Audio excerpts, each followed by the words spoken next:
ज़्यादातर लोग देखिए आजकल मार्केटिंग टीम बनाए हुए हैं कोचिंग में। ऐसी जो दुर्घटना घटी है, हमारा मानना है कि त्वरित कार्रवाई करके, जल्दी से जल्दी कार्रवाई करके कठोर से कठोर सज़ा देनी चाहिए। मैं सबको यही सलाह देता हूं कि आप बोलिए, अगर आप गलतियां आपसे हुई हैं तो उसको स्वीकार करिए और उसके सुधार के इंतजामात करिए। ऐसी बात नहीं है कि हम गलती ना मानें। अगर आपको एक बार सेल्फ स्टडी करना आ गया, चीज़ों को समझ के सीखना आ गया, तो फिर आपको कोई सक्सेस तक जाने में नहीं रोक सकता। आज 2 दशक से भी ज़्यादा हो रहे हैं मैं एक शिक्षक के तौर पर पढ़ाते आ रहा हूँ और मशहूर भी रहा।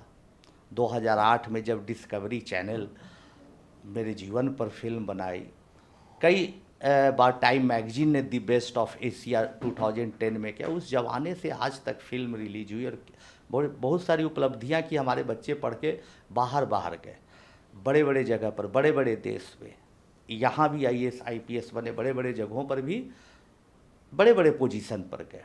इन तमाम उपलब्धियों के बाद भी बहुत सारे प्रलोभन हमारे पास आए, बहुत सारे इन्वेस्टर आए कि भाई आप ऐसा करिए कि आप फ्रेंचाइजी बांटिए, इसका एक मॉडल बनाइए। लेकिन हमारे जो भीतर का शिक्षक है कभी इस तरह का एक्सेप्ट नहीं किया कि दनादन पैसे बनाओ। तो मेरा तमाम लोगों से, किसी इंडिविजुअल से नहीं, तमाम शिक्षकों से ये रिक्वेस्ट है कि हमारे देश में शिक्षा को बहुत महत्वपूर्ण स्थान दिया गया है, गुरु को भगवान का दर्जा दिया गया है।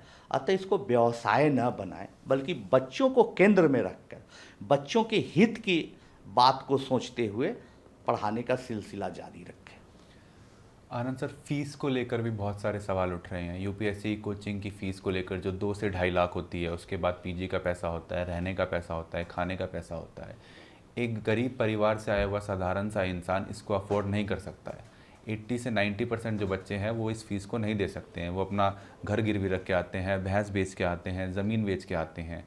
आप इस पर क्या कहना चाहेंगे कि जो ये कोचिंग सेंटर्स हैं वो मनी मेकिंग फैक्ट्रीज बन गए, इनका मकसद है बस पैसा कमाया जाए?